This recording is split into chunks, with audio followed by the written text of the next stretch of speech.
We've just surpassed the first 100 days of the Trump administration, and I'm curious now how you think what we've seen so far, how this could play out in the gubernatorial elections in November, where we know Virginia is pretty much going to be one of only two states, and a lot of people are going to look at this off-year election as, a possible forecast for the congressional midterms. Uh, what do we think? Do we think is the influence of this first 100-day mark or the beginning of Trump's administration? The first 100 days hasn't helped Trump in his image, that's for sure. He's really, in the polling averages at least, never been over 50% in either term, which is unprecedented. Polling started in the 1930s. We've never seen a situation like this, but his support is rock solid. So he has a very low ceiling of support, but he has a very high floor. Now, his approval started at about 49%, just below 50. It's now in the low 40s. That is not good, but we've seen quite a few presidents drop into the 30s and even the 20s, Joe Biden being a good example. So I would say you have to look at each state differently. And in Virginia's case, Virginia has never taken to Donald Trump. He lost in 2016, his first race. He lost in 2020 by about double the margin. And he lost again in 2024. And Harris carried Virginia by a little bit more than Hillary Clinton did. So Donald Trump is not a plus for the Republican candidates this year, probably any year. Does he have to be a big burden? Not necessarily. If the economy is doing well, and right now it's in between, we don't know whether we're headed for recession or whether we're headed for recovery. But he can be less of a factor if conditions nationally and internationally, domestically, particularly on the economy, are relatively good. That's what Republicans have to hope for. They're not going to get a lot of positive reinforcement from Donald Trump. He can hurt them much more easily than he can help them. Campaigning and in their messaging when they're talking about Sears, they're talking about Reid and Miyares. What's the messaging going to be?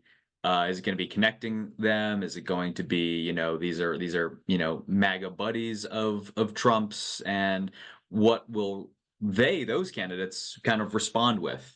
Well, all three of them are pro-Trump. They can't Yeah. get away from that. They have records of supporting Trump, and they wouldn't want to come across as anti-Trump because they lose some of their base.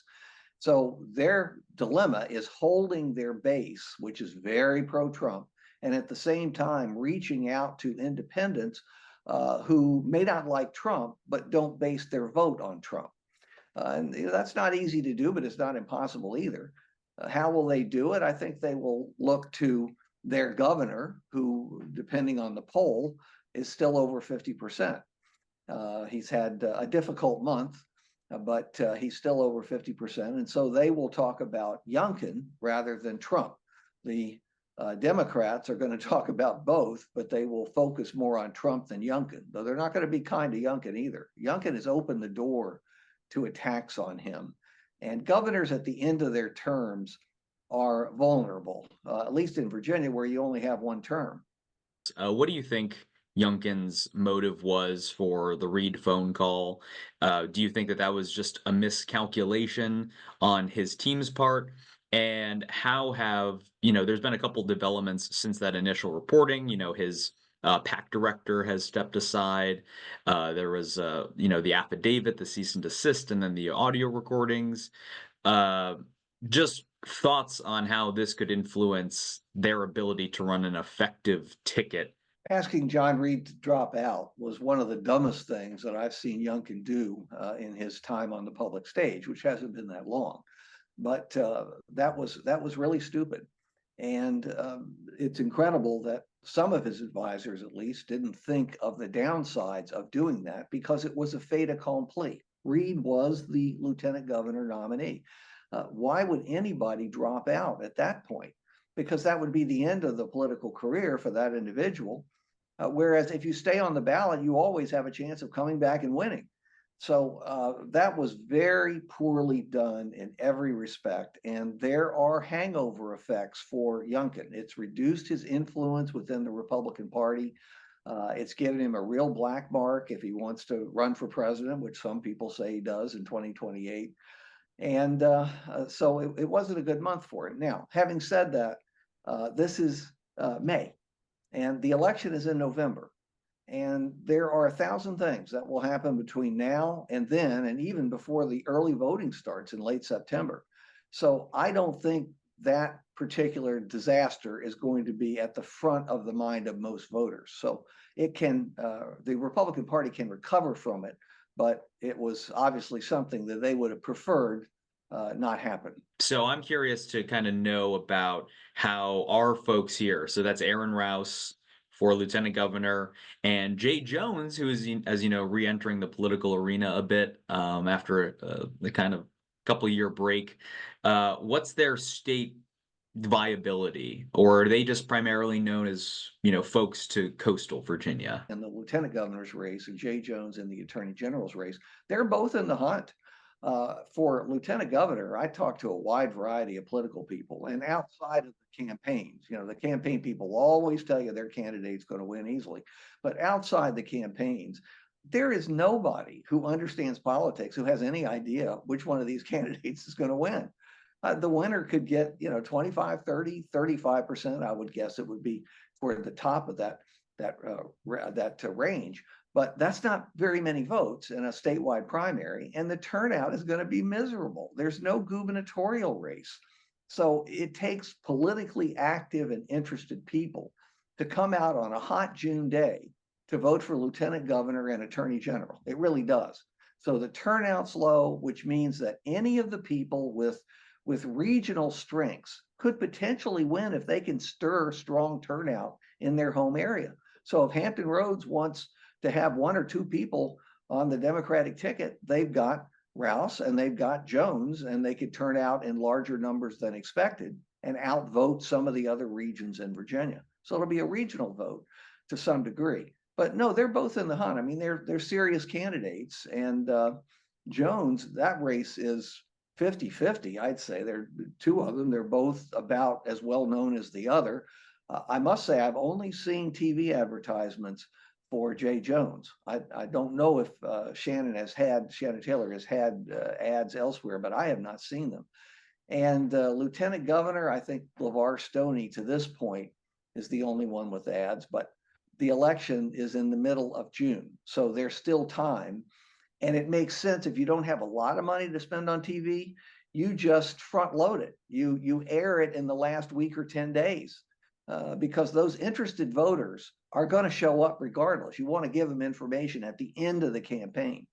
So no, I think Hampton Roads will have a representative on the ticket.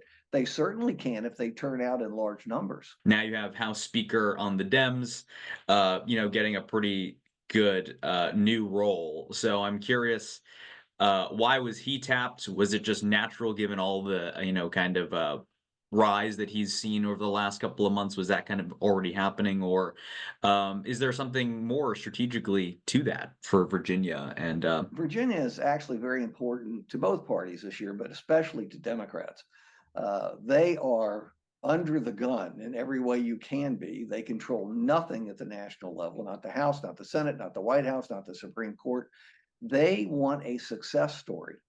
They look at New Jersey and see a mess. It's impossible to predict that New Jersey primary. Now we know who the Republican nominee is going to be, Trump's endorsement, but it's not clear at all who the Democratic nominee is going to be. And they could end up with a winner, they could end up with a loser. But they look at Virginia and see a winner in Abigail Spanberger. They think she may finish strong enough to pull in the whole ticket. They also see the House of Delegates, which is currently narrowly divided in the Democratic direction, moving more Democratic. And that's why Don Scott is on there. He's going to help guide the expenditure of national money in the key House of Delegates races, because Democrats would like to have more than 51 seats, and they have every possibility of getting more than that. Kamala Harris carried half dozen Democratic districts that are currently occupied by Republicans in the House of Delegates. They already have the state Senate narrowly, 21-20, but it's not on the ballot. So they're more or less secure in the Senate. They need to show progress in the House of Delegates, and they need to win the governorship in particular. And it would be a great thing for them if they also carry the other two statewide races. So that's why you're going to see Democrats, national Democrats, putting a lot of emphasis on Virginia. This is their chance to get out of the gully they're in. This is basement politics. And right now, Democrats are barely in the basement. So they have to show progress quickly, and they have to set up the midterm year of 2026. And that, to them, to national Democrats, is what the 2025 Virginia elections are about, setting the table for Democratic wins in 2026.